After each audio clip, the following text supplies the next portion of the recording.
예, 우리가 함께 보고자 하는 오늘 이 본문은 우리가 너무나도 익숙한, 너무나도 잘 알고 있는 그런 내용 중에 하나입니다.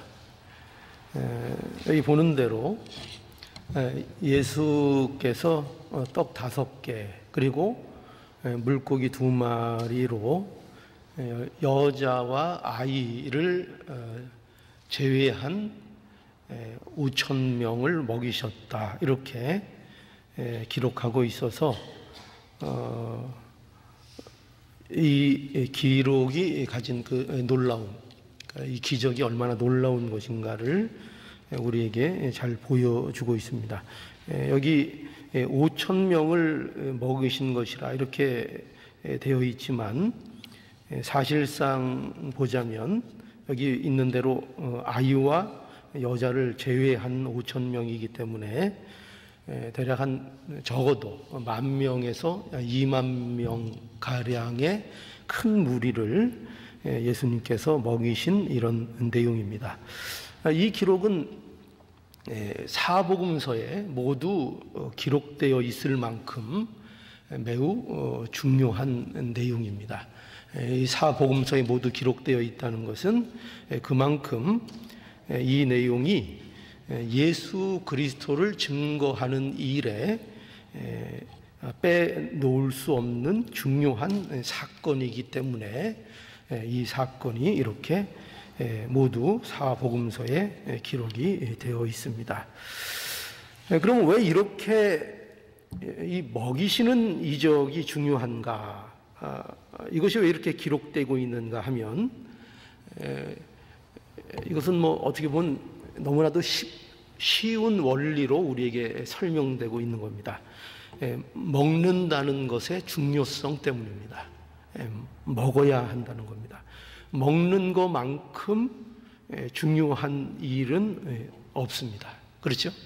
여러분, 먹어야 사는 겁니다. 먹어야 생명이 있고, 또 먹어야 자라나고, 먹어야 그 밖에 모든 활동을 할 수 있게 되어 있습니다. 그렇죠? 우리가 아이를 임신해도 아이가 뱃속에서 뭐 하고 있어요? 먹는 겁니다. 그죠?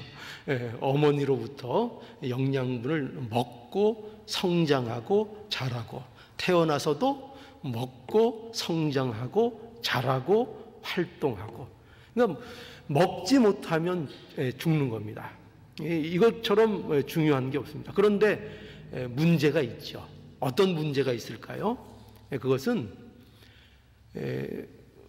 먹기 위해서는 반드시 공급이 필요하다 하는 겁니다. 공급이 있어야 합니다. 왜 이것이 중요한가 하면은 먹는 것, 이 먹는 행위가 중요한 것은 우리가 스스로 우리 안에서 우리에게 필요한 양분을 우리 안에서 만들어내는 공장이 없습니다. 그러니까 우리가 먹는 것이 중요한 것은 우리가 활동하고 우리가 생명을 유지하는 그 에너지원을 바깥에서부터, 외부로부터 우리가 공급을 해야 하기 때문에, 그렇죠? 먹어야 합니다. 외부로부터 먹어야 합니다. 그것은 무엇을 얘기하는 건가 하면은 우리 안에서부터 스스로 필요한 것들을 만들어내지 못합니다. 그래서 우리가 당장 식음을 전폐하고 물을 안 마시고 곡기를 끊으면, 그러면 결론은 뭡니까? 어떻게 될까요? 죽게 되죠. 그죠? 그거 견딜 수 있는 사람은 아무도 없습니다. 다 죽게 됩니다. 먹지 않으면, 공급받지 않으면, 외부로부터 뭔가를 우리 안에 넣지 않으면 우리는 결국 견디지 못하고 죽게 되는 겁니다. 이게 우리가 먹어야 되는 이유입니다. 우리에게 왜 예수님이 필요한가? 이것도 같은 원리로 성경이 우리에게 설명하고 있는 거예요. 우리는 우리에게 있어서 정말 필요한 것을 우리 스스로 만들어내지 못합니다. 그러니까 얻었습니까? 우리에게 있어서 가장 중요한 것들이 뭘까요? 우리는 가장 중요한 것들을 자꾸 세상적인 측면에서 익숙하게 떠올리지만, 그러나 정말 인간에게 필요한 건 뭐냐? 이런 겁니다. 사실은 여러분 익숙하지 않으시겠지만 이런 거예요. 뭐냐면 의와 진리와 거룩, 이런 겁니다. 이런 것이 인간들에게 정말 필요한 것들이고, 그러나 그것을 우리 인간은 스스로 만들어내지 못합니다. 그래서 결국은 어떻게 돼요? 결국은 멸망으로 끝나게 되어 있습니다. 인간이라는 존재가. 그래서 우리는 반드시 영적으로도 공급이 필요합니다. 우리의 영생이, 우리의 구원이, 우리의 정말 복됨이, 그 영화로움이 외부로부터 우리에게 공급되어, 우리에게 생명이 공급되어야 우리가 이 일을 우리의 것으로 누릴 수가 있게 되는 겁니다. 그래서 오늘 5,000명을 먹이신 이적, 이 이적은 예수님이 바로 우리를 먹이시는 메시아다 하는 내용입니다. 이게 그 내용을 우리에게 가르쳐 주기 위한 이적입니다. 예수님은 우리의 진정한 공급자이시다, 이런 얘기입니다. 우리가 굶주림에서 벗어나서 충족할 수 있는 것은, 우리가 진정한 우리의 근본적인 문제로부터 해결받고 영적인 만족을 얻을 수 있는 것은 오직 예수 그리스도를 만나야만 충족될 수 있다 하는 것을 이 기적을 통해서 보여주고 계신 겁니다. 공급자이신 예수 그리스도, 진정한 우리의 공급자이시고 진정으로 우리가 먹어야 될 것을 주시는 그분이 바로 메시아 예수 그리스도다 하는 것을 이 오병이어의 기적이 우리에게 말해주고 있는 것입니다. 그래서 예수님만이 유일한 우리의 공급자입니다. 예수님만이, 누구도 우리에게 진정한 공급자가 될 수 없습니다. 그 외에 어떤 이름도 거론되면 그것은 다 이단이고, 그것은 다 멸절이고 다 멸망입니다. 오직 예수 그리스도만 우리의 필요를 채워 주십니다. 그런데 우리가 오늘 이 본문에서 보면은요, 우리가 먼저 이 본문을 통해서 살펴볼 중요한 내용이 뭐냐면, 예수님께서 이렇게 많은 무리를 먹이실 때에 우리가 먼저 이 말씀을 통해서 살펴볼 것은 뜻밖에도 이겁니다. 장소에 대한 겁니다. 장소. 그러니까 오병이어의 이적을 행하신 장소가 여기 어디입니까? 여기 어디로 나와 있습니까? 그 배경이, 그 장소가 어디죠? 예, 그렇죠. 빈들입니다. 빈들. 13절에 보면 예수께서 들으시고 배를 타고 떠나사 따로 빈들에 가시니, 빈들에 가셨다. 왜 하필 빈들일까요? 그죠? 많은 곳으로 나가실 수 있습니다. 얼마든지 다른 더 안전하고 더 좋은 곳으로 얼마든지 예수님께서 가실 수 있습니다. 그러나 특별히 빈들로 가셨다, 이렇게 되어 있습니다. 이것이 왜 중요합니까? 네, 중요합니다. 15절에도 보면 이렇게 계속 반복됩니다. 15절에 저녁이 되매 제자들이 나와 가로되 이곳은 빈들이요. 여기도 강조되고 있죠. 여기는 지금 상황이 어떤 상황이에요? 지금 모두 어디에 있다는 거예요? 빈들이요. 이곳은 빈들이요. 이렇게 해서 예수님께서 제자들과 그의 무리들과 빈들에 지금 함께 계시다는 것을, 이 장소적인 것을 강조하고 있는 것을 우리가 보게 됩니다. 예수께서는 이 오병이어의 이적을 다른 장소가 아닌 빈들에서 행하셨습니다. 왜 빈들일까? 이 빈들은요, 이 빈들이야말로 예수님이 먹이시는 사역, 예수님이 누구신가, 예수님은 진정한 공급자이다 하는 이 사실이 증거되기에 가장 적합한 장소가 어디일까요? 그게 바로 빈들인 것입니다. 빈들이. 그래서 이러한 상황은 마치 무엇과 같은가 하면요, 이스라엘 백성들이 광야에서 만나를 먹은 일을 연상케 하는 내용인 것입니다. 우리는 신명기 8장 3절에 보면 이런 내용을 우리는 익히 알고 있습니다. 뭐냐면 너를 낮추시며 너를 줄이게 하시고 또 너로 알지 못하던 내 열조도 알지 못하던 만나를 내게 먹이신 것은 그 이유가 뭐라고요? 사람이 떡으로만 사는 것이 아니요 여호와의 입에서 나오는 모든 말씀으로 사는 너로 알게 하려 하심이니라. 이렇게 말씀하고 있습니다. 우리 잘 아는 사건이죠. 하나님께서 이스라엘을 40년 동안 어디에 두셨습니까? 어디에 두셨습니까? 광야에 두셨습니다. 그 가장 큰 이유가 뭘까요? 왜 광야에 두셨을까요? 그 가장 큰 이유가 뭘까요? 물론 그들이 하나님의 말씀에 대하여 제대로 순종하지 않았습니다. 그 이유가 있겠죠. 그러나 진정한 이유는 이런 데에서도 있습니다. 뭐냐면 그들을 하나님께서는 약속의 땅과 어울리는 자들이 되게 하시겠다는 것입니다. 그들은 가나안 땅에 무조건 들어가면 다가 아닙니다. 들어가서 어떻게 사는가가 중요한 것입니다. 그래서 하나님의 판단은 뭐냐?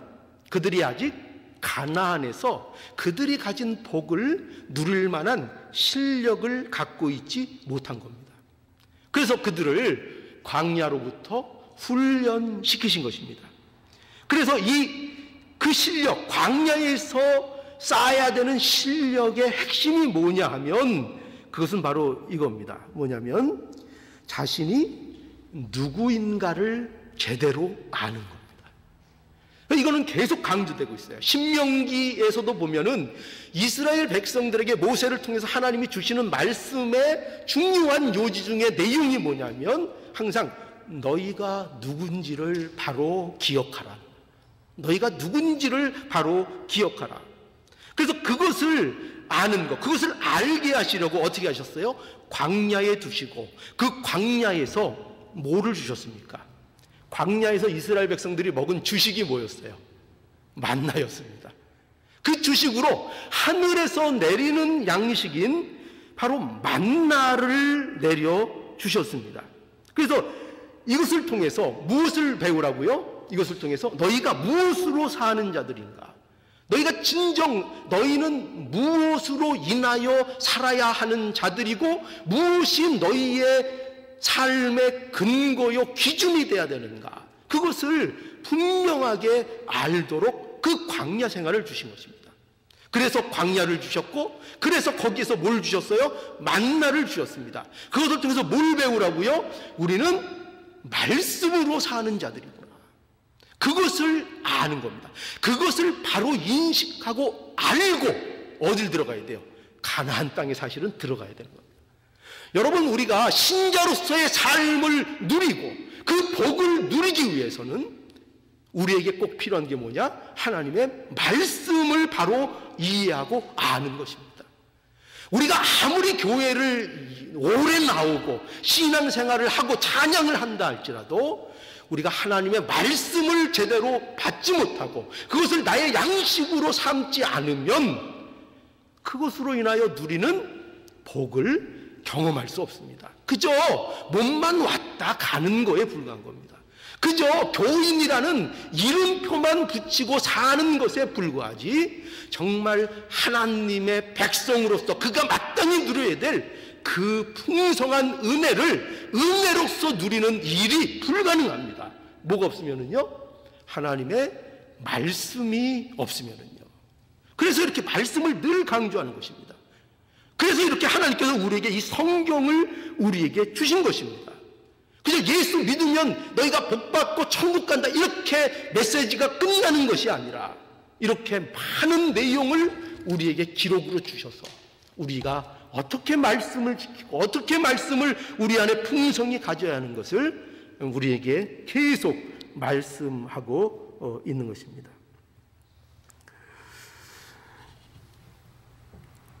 여기서 하나님께서 광야에서 만나를 주셨다는 것을 우리는 놓치지 않아야 합니다.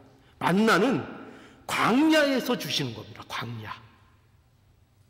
만나는 어디서 주신다고요? 광야에서 주십니다. 광야에서 하나님의 은혜를 맛보는 것입니다. 만나의 맛을 어디에서 본다고요? 광야에서 보게 되는 것입니다. 오늘 우리가 살펴보고 있는 이 오병이어의 이적도 마찬가지죠. 오병이어의 이적은 어디에서 일어났어요? 빈들에서 일어났습니다. 하나님께서 어디에서 은혜를 주세요? 빈들에서 은혜를 주시는 것입니다. 빈들이기 때문에 받게 되는 은혜가 있는 것입니다. 빈들이기 때문에. 우리는 빈들을 피하는 게 복일 거라고 생각합니다. 우리 인생에 빈들이 없는 것이 복일 거라고 생각합니다. 우리 인생에 광야가 없는 것이 복일 거라고 생각합니다. 그러나 하나님의 진정한 은혜는 빈들에서 맛보는 것입니다. 빈들에서. 빈들. 여러분 생각해 보세요. 예를 들어서 그 들에 매점이라도 하나 있었으면 어떻게 됐을까요? 마켓이 저기 한 구석에 아주 번듯하게 있었으면 그러면 어떻게 됐을까요? 그러면 거기 가서 다 사 먹었겠죠. 그죠? 그럼 빈들이 아닌 겁니다. 빈들이 아닌 겁니다. 그것은 빈들이었기에 사방을 둘러봐도 해결할 수 있는 것이 아무것도 없었기 때문에 그 오병이어의 이적이 그 빈들에서 예수님께서 행하셨다는 것을 우리는 알아야 합니다. 그래서 하나님께서는 우리를 때때로 광야로 몰아가십니다. 그죠? 우리를 광야에 두시기도 하시고 우리를 빈들에 두실 때가 있습니다. 왜냐하면 그곳에서만 은혜를 받을 수 있는 때가 있기 때문에 그렇습니다. 빈들에서만 맛볼 수 있는 은혜가 있고 광야에서만 배울 수 있는 것이 있기 때문입니다. 그래서 우리를 때때로 하나님께서는 빈들에도 세우시고 광야에도 세우십니다. 그뿐만 아니라 하나님께서는 우리를 때때로 사망의 음침한 골짜기를 지나게 하실 때도 있다 하는 것입니다. 시편 23편에 보면 다윗의 시를 우리는 잘 알고 있습니다. 다윗이 고백하기를 하나님은 뭐라고요? 하나님은 나를 어디로 인도하신다고요? 푸른 초장과 실만한 물가로 인도하시는 하나님이시다. 이렇게 고백하고 있습니다. 그러나 여러분, 곧 다윗은 또 어떻게 고백하고 있는가 하면 내가 사망의 음침한 골짜기를 다닐 때도 있다고 고백하고 있습니다. 그죠? 사망의 음침한 골짜기를 지날 때에 주님께서 나를 안위하신다 고백하고 있는 것을 우리는 시편에서 보게 됩니다. 왜냐하면 왜 음침한 골짜기가 있을까요? 우리는 없으면 좋을 것 같은데, 그렇죠? 우리는 음침한 골짜기 없으면 좋을 것 같지 않습니까? 그런데 여러분 보세요. 목자가 양을 인도할 때에 어떻게 우리가 인도하는가 하면은 목자는 언제나 한 곳에 머물러 있는 것이 아닙니다. 언제나 무엇을 찾아 목자가 인도할까요?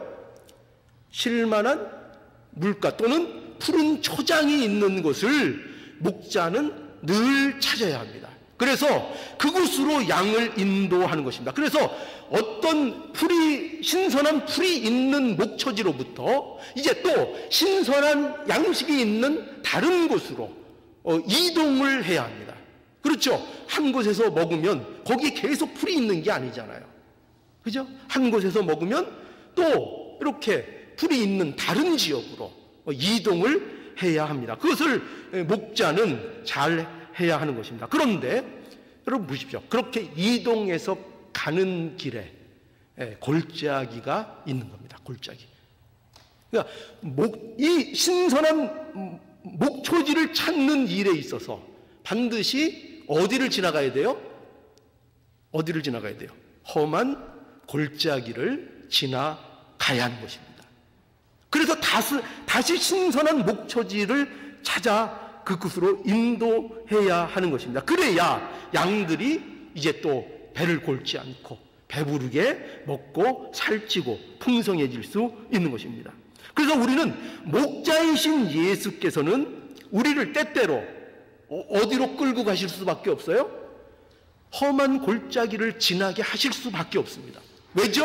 그 험한 골짜기를 지나야 새로운 목초지가 있기 때문입니다. 곧 푸른 초장으로 펼쳐지는 일들을 그들에게 줄 수 있기 때문입니다. 그래서 여러분, 이것이 우리에게 뭘 얘기합니까? 험한 골짜기를 지나야만 얻을 수 있는 은혜가 있다는 것입니다. 그것을 지나야만 받을 수 있고 맛볼 수 있는 은혜가 있다는 것입니다. 그와 마찬가지로 오늘 본문에서도 우리가 다시 말씀드리지만 빈들이기 때문에 받을 수 있는 은혜가 있고 복이 있다는 것을 우리는 반드시 기억해야 합니다. 반드시. 그래서 여러분 혹시 빈들에 지금 있다고 생각이 드십니까? 내 자신이 빈들에 혹시 서 있다고 생각이 드십니까? 아니면 그거보다 더한 광야와 같은 느낌이 있으십니까? 아니면 그거보다 더 험한 음침한 사망의 골짜기에 내가 지금 지나고 있는 현실이라고 생각하십니까? 그러면 곧 기대하십시오. 뭘 기대할까요? 이제 눈앞에 펼쳐질 것입니까? 푸른 초장이 펼쳐질 것입니다. 빈들에서 주시는 은혜가 그겁니다. 험한 골짜기를 지나서 주시는 그 은혜가 바로 그것입니다. 그렇기 때문에 우리는 이걸 알아야 됩니다. 우리는 빈들이라는 것, 광야라는 것, 골짜기라는 것이 문제가 아닙니다. 우리에게 있어서는. 우리는 언제나 빈들이 문제인 것 같고 언제나 광야가 문제인 것 같고 골짜기가 문제인 것 같지만 실제는 그것이 우리에게 있어서 문제거리가 아닙니다. 우리에게 있어서 문제거리는 뭐냐면 예수님의 풍성한 은혜를 경험하는 것입니다. 그곳에서. 어디에서요?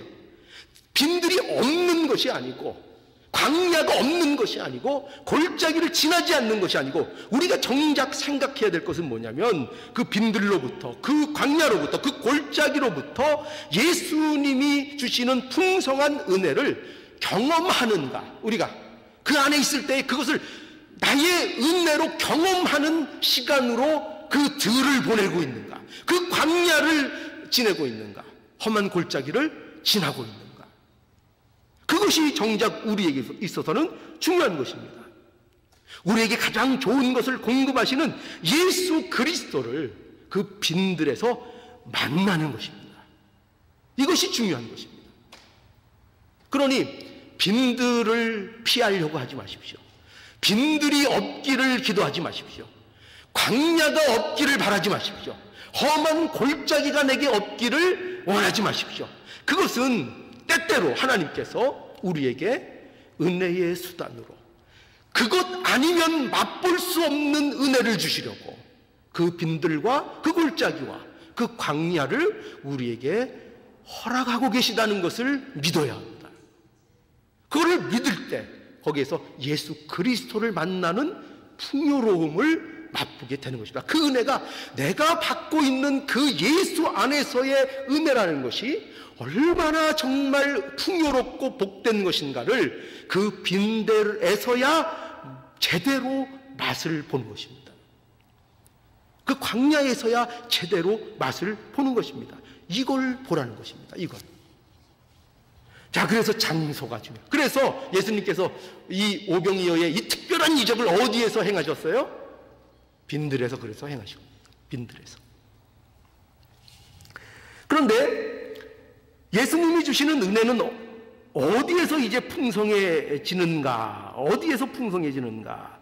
그것이 우리가 그 장소에 대해서 빈들을 얘기했어. 빈들.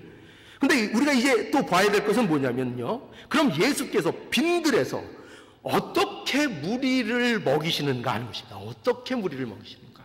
그죠? 장소는 우리가 이제 살펴봤는데, 그럼 이제 어떻게 예수님은 그 무리를 먹이셨는가. 그 방법은 이런 겁니다. 제자들을 적극적으로 이 일에 참여시킴으로 무리를 먹이셨습니다. 이것이 주님의 방법입니다. 제자들이 지금 이러한 들판에서 지금 어떤 상황 속에 있는가.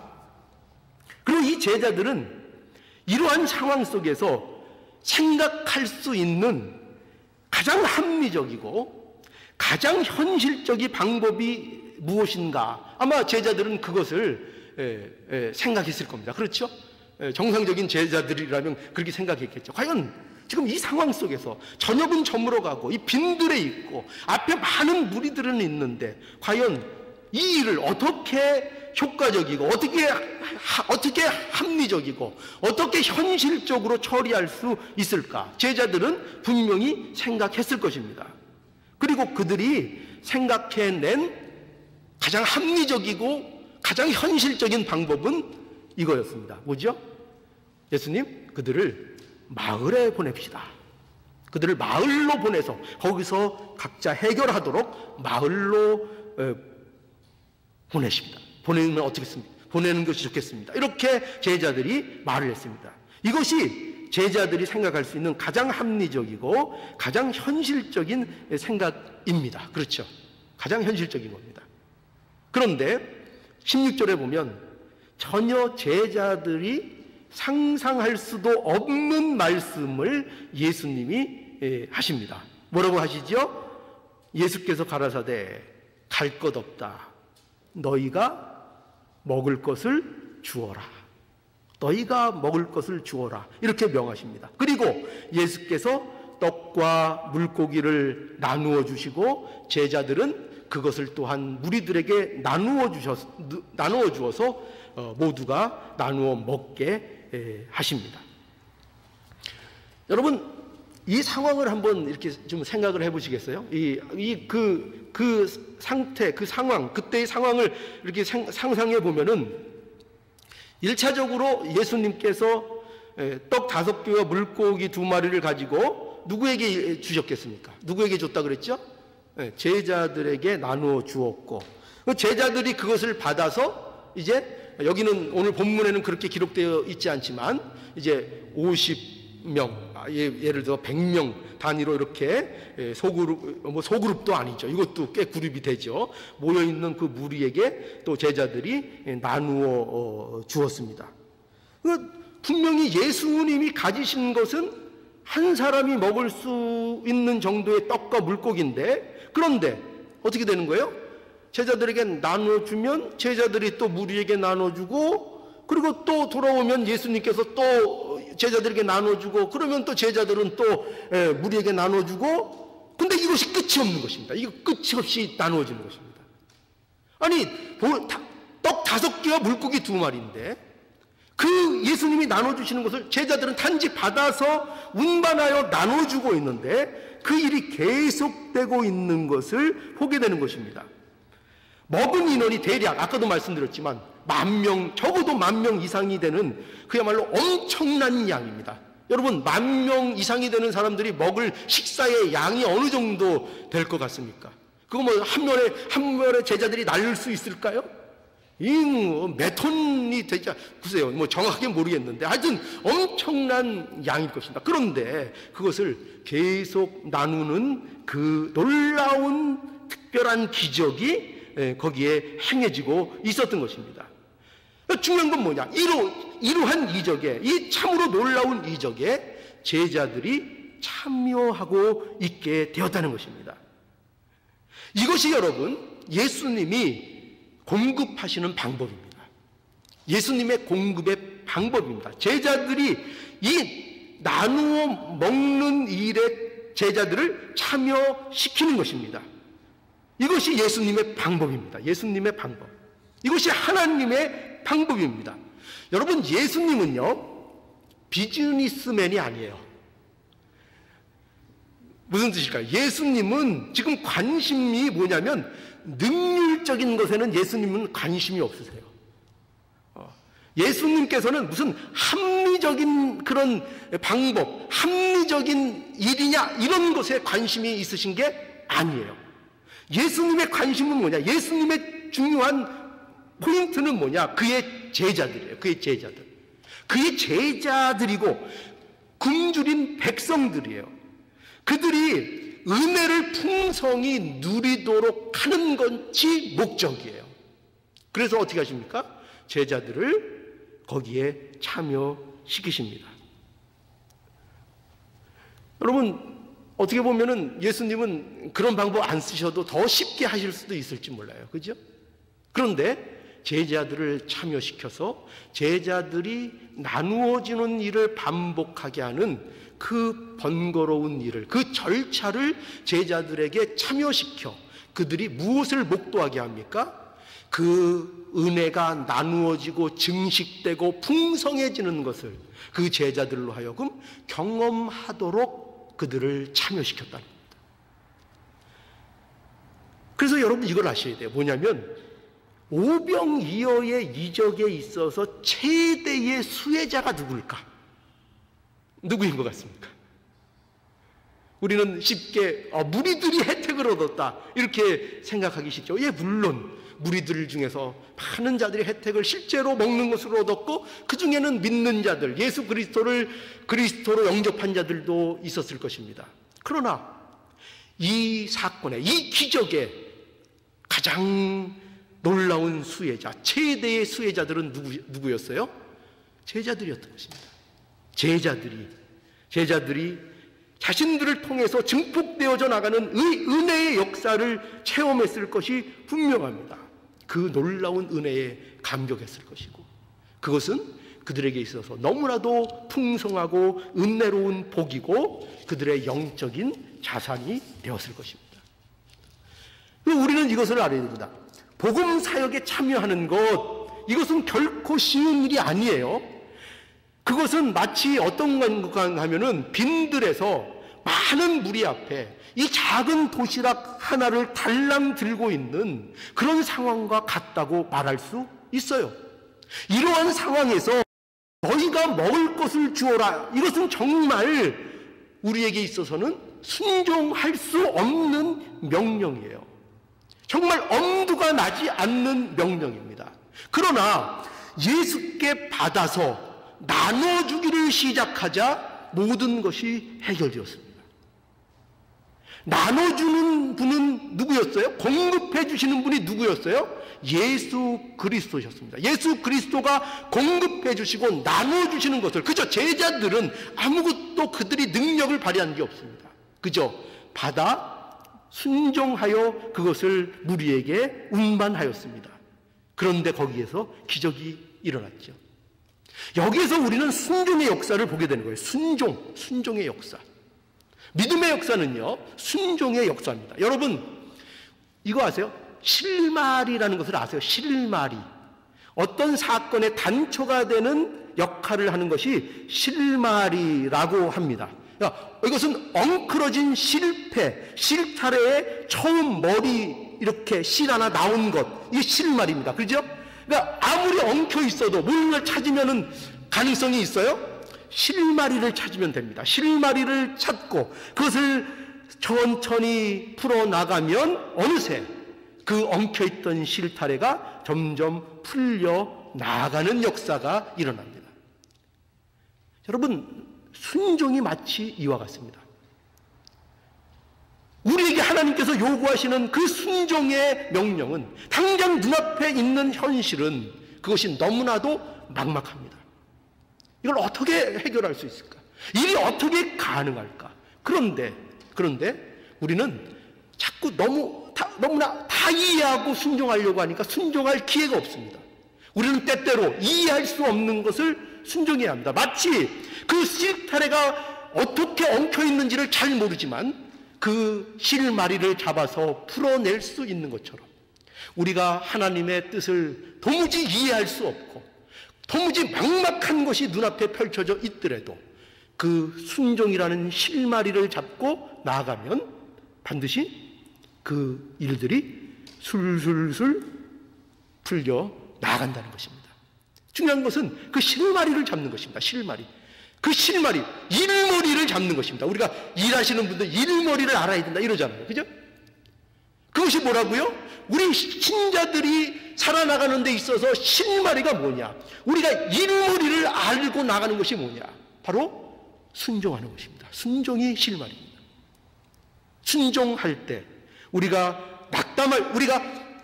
막막했지만, 우리가 이해가 할 수 없었지만 그러나 순종할 때 풀려져 나가는 그 일들을 경험하게 되는 것입니다.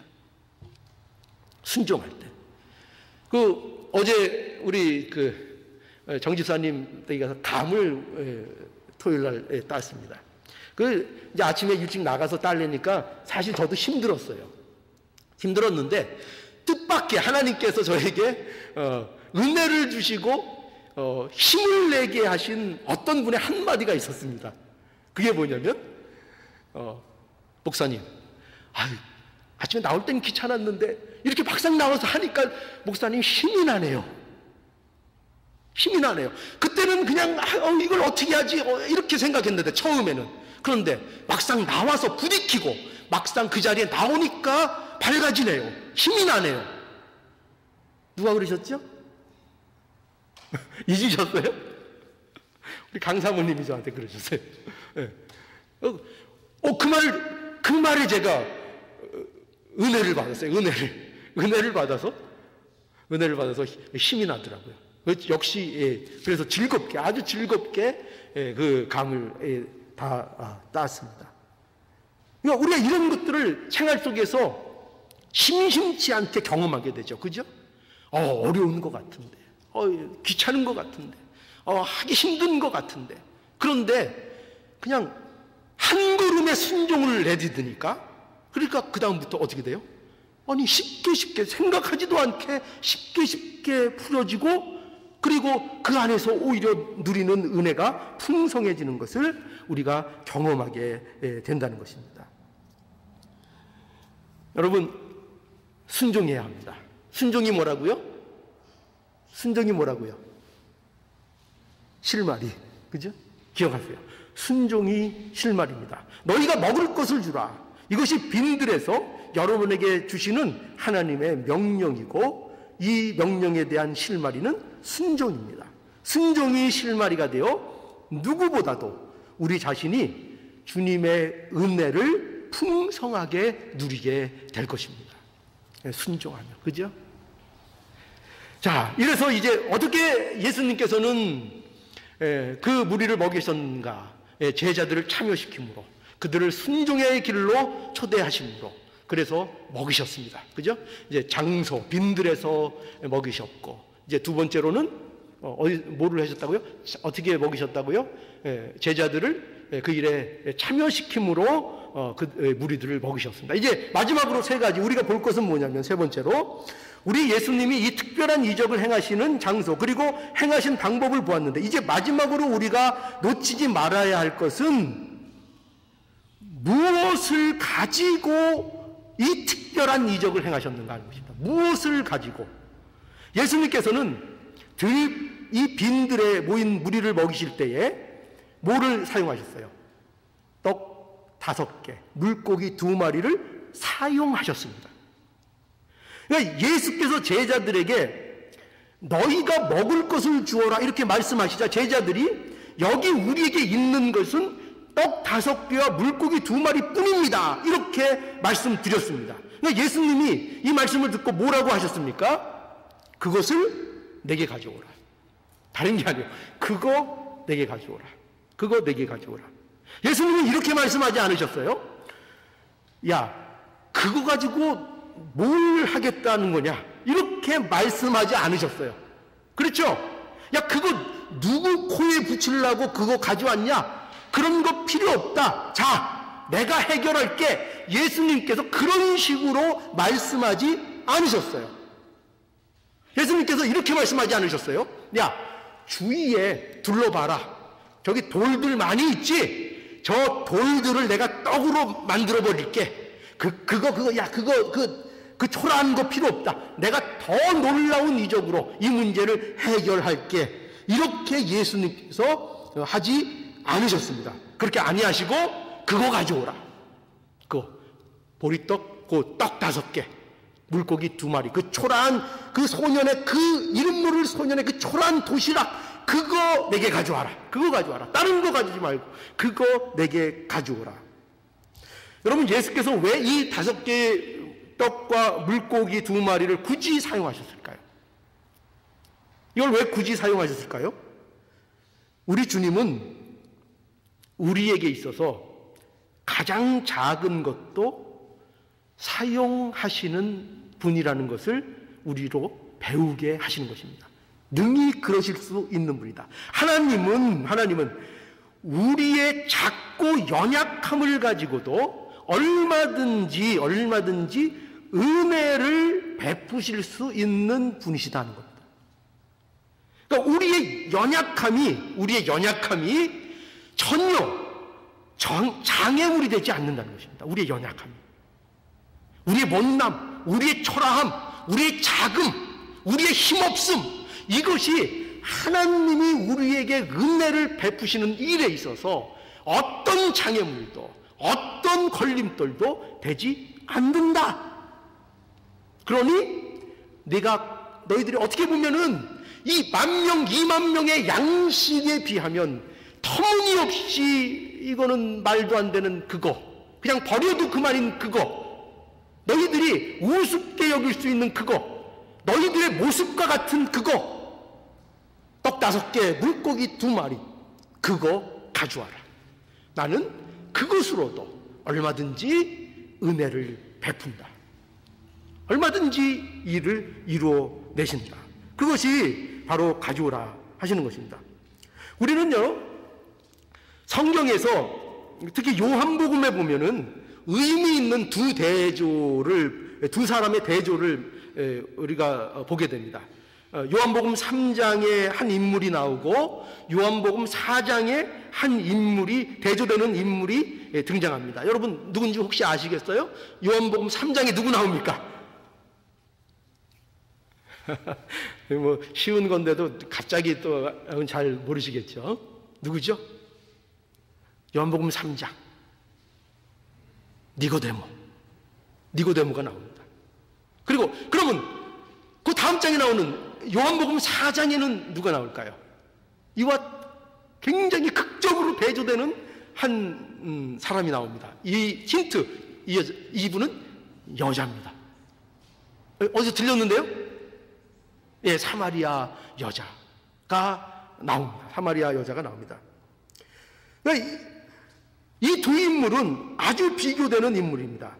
니고데모는요, 어떤 인물입니까? 유대인의 관원입니다. 그는요, 유대 사회에서 굉장히 존중받는 그런 사람이에요.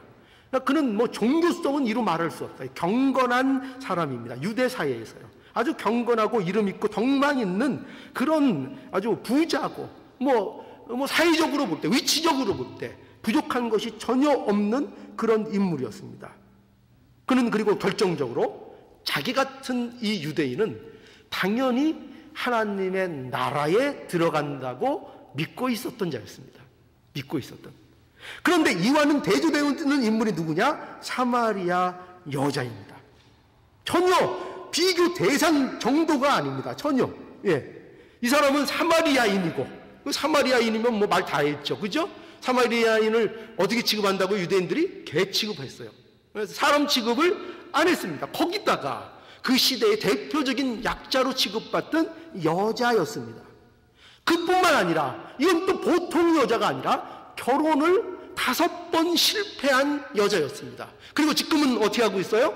지금은 결혼도 안 하고 어떤 또 다른 남자와 살고 있는 겁니다. 그러니까 이제 확신도 없는 거예요. 결혼할 확신도 없는 거예요, 이제. 예, 더 이상. 그럼 뭔가를 붙잡아야 되는데 뭔지는 모르겠고, 그래서 또 가장 익숙한 일로 남자는 또 하나 만났는데 또 결혼할 확신은 또 없죠. 그래서 결혼하지 않고 만나는 그런 이제 처지에 있는 여자입니다. 그래서 동네에서 어떤 취급받아요? 사람 취급 못 받죠. 그래서 사람들이 우물가에 나오지 않는 그 시간을 골라서 우물가에 나가는 그러한 여인이었던 겁니다. 이게 사마리아 여자입니다. 아까 니고데모와 이 사마리아 여자 어떻습니까? 외적으로 보면은 당연히 누가 천국 백성처럼 보입니까? 니고데모가 보이죠. 그러나 충격적이게도 뭐 니고데모가 나중에는 어떻게 됐는지는 뭐 정확히 모르겠습니다.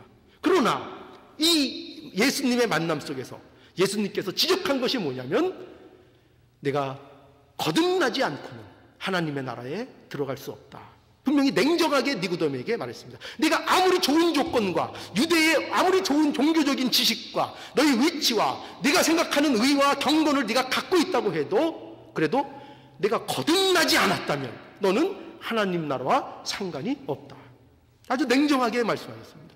그러나 사마리아 여자에게는 이 부족한 여자에게 예수 그리스도께서 찾아가셔서 하나님의 은혜를 그에게 부어주셨습니다. 하나님의 은혜를 그에게 베풀 그가 예수 그리스도를 결국에는 만났습니다. 그 사마리아 여자가 예수 그리스도를 만났습니다. 여러분, 이 인물의 대조가 무엇을 우리에게 보여주는가 하면 이겁니다. 니고데모와 같이 모든 것을 가진 자라도 거듭나지 않으면 하나님 나라에 들어갈 수 없고, 비록 아무것도 가진 게 없고, 비록 세상에서 개와 같은 취급을 받는 사마리아 여자라 할지라도 예수님을 만나면 하나님 나라에 들어간다는 것입니다. 그 대조를 명확하게 중요한 게 뭔지를 말씀하고 있는 거예요. 그러니까 중요한 것은 얼마나 큰가, 얼마나 작은가 이런 문제가 아닙니다. 이런 문제가 아닙니다. 얼마나 이 사람이 사회적으로 대접을 받고 얼마나 이 사람이 세상에서 연약하고 초라한 존재인가, 그것이 중요한 게 아닙니다. 중요한 것은 하나님의 은혜를 알고 그 은혜를 입었는가 하는 것입니다. 그 은혜를, 예수 그리스도를 만났는가 하는 것입니다. 중요한 것은 그겁니다. 골자는 그겁니다. 예수 그리스도를 믿는가? 여러분, 우리는 어떤 모습입니까? 우리가 신앙인으로서 살면서 알게 되는 것이 무엇입니까? 뭐를 우리가 계속 깨달아 나가죠? 저는 그렇습니다. 여러분들은 어떻게 생각하실지 모르지만 저는 적어도 뭐를 계속 느끼냐면은, 신앙생활을 하면 할수록 느끼는 게 뭐냐면, 나는 구제 불능이다. 뭘 느낀다고요? 여러분 혹시 이걸 느끼십니까? 나는 구제 불능이다. 신앙생활을 하면 할수록 뭘 느껴요? 나는 안 되는구나. 늘 연약합니다. 우리 늘 연약합니다. 늘 부족합니다. 그래서 우리가 기도할 때도 늘 우리가 고백하는 게 뭡니까? 오늘도 우리가 연약해서, 우리가 늘 그 말을 달고 있지 않습니까? 예, 맞습니다. 우리는 늘 연약하고 늘 부족하고 늘 실족하고 늘 넘어집니다. 그래서 나 같은 것이 무엇을 할 수 있을까? 이 생각이 자꾸 마음에서 내 자신을 흔듭니다. 자꾸 흔듭니다. 그러나 우리가 오늘 말씀을 붙잡기 바랍니다. 오늘 이 말씀을 붙잡아야 합니다. 하나님은 이 작은 소년의 적은 도시락 떡 5개와 물고기 2마리로 2만 명이라고 합시다. 2만 명. 그래야 더 좀 2만 명이나 되는 무리를 먹이셨습니다. 우리는 어떤 존재냐? 우리는 이 떡 5개와 물고기 2마리 같은 존재입니다. 그러나 우리의 이 연약함은 예수님께 전혀 문제가 되지 않았습니다. 예수님이 행하실 일에 대하여 전혀 문제가 되지 않았습니다. 언제나 여러분 이거 기억하십시오. 우리가 게으름을 부린다고 해서 하나님이 손해보시는 일은 절대 없습니다. 우리가 전도를 안 한다고 해서 구원받을 사람이 구원 못 받는다? 그런 건 절대 없습니다. 손해보는 건 안 하는 자만 손해입니다. 하나님은 구원하시고자 하시는 자, 하나님이 이루고자 하시는 자는 반드시 구원하십니다. 내가 아니어도 그 어떤 역사와 사건을 통해서도 구원하십니다. 그러나 그것이 나에게 요구되고 있는 것은 네가 복을 받았으면 좋겠다는 것입니다. 네가 그 일을 통해서 하나님의 은혜가 너의 안에 풍성케 되기를 내가 원하기 때문에 너를 지목하고 너에게 그걸 시켰노라 말씀하고 있는 것입니다. 그런데 우리는 그것을 모르죠. 정작 이 일에 있어서, 이 놀라운 이적에 있어서 최대 수혜자가 누구인지를, 누구라고요? 우리 자신입니다.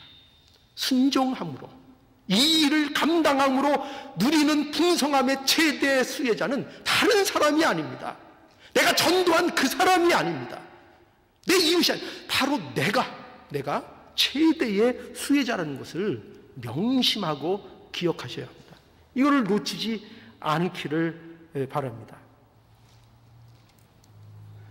예수 그리스도 안에 거하는 자가 된다면, 하나님의 능력의 손에 붙잡힌 자가 된다면 우리는 상상할 수도 없었던 하나님의 영광을 보게 될 것입니다.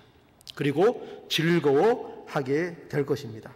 그러니 여러분, 연약하다는 핑계로 숨지 않기를 바랍니다. 예수님께서 우리의 그리스도시니, 이거 우리의 복된 고백이죠. 누가 우리의 그리스도예요? 예수님께서 우리의 그리스도시니, 우리의 영원한 공급자이시니, 오늘도 숨지 말고, 오늘도 포기하지 말고 계속해서 전진해야 합니다. 이게 우리의 복이고, 우리가 마땅히 걸어야 될, 우리가 힘써 누려야 될 우리의 복입니다. 오늘 이 말씀을 통해서, 오병이어의 이 기적을 통해서, 이 특별한 이적을 통해서 우리에게 오늘도 먹이시는 예수 그리스도, 공급자 우리의 그리스도를 기억하시면서 우리도 핑계하지 않고 우리 일에 담대히 나가는 우리의 복된 모습이 되기를 간절히 원합니다.